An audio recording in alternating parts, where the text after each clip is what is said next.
Hey everybody, this is Dustin, Interior RV Specialist. So I have a unit that we just ripped out this whole entire side out and rebuilt the complete floor on it and put it back in.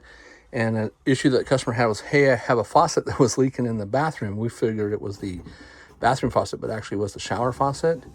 So Terry found the seal that was bad, just replaced it, and I'm going to show that to you. So this is a crush washer, and as you can see how the difference on that side is, where the lip is just right there at the corner versus how it's crushed differently all the way around it.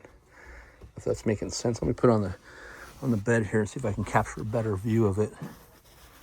Right, so this side's a lot taller.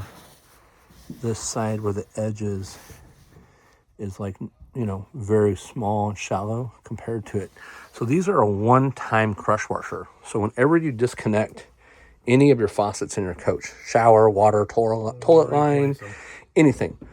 This is an older one. It's a black. Most of them nowadays are like a, let's say a tan or a beige color, skin tone color. So anytime you replace these, they're a cone, and the cone goes into the hole goes into the fitting, and then when you tighten it up, it crushes to it. So if you ever disturb that, or if you ever have a water leak, just turning the connection just takes that same spot that's already damaged or leaking and spins it.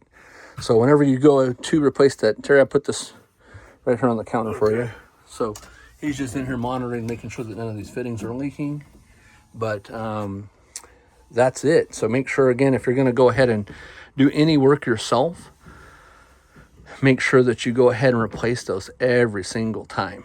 Don't ever rely on just one to, the old one in there. So, all right. Well, thanks so much for watching. This is Dustin, Interior Specialist. We're going to get back out of here and back to work. Thanks again for watching.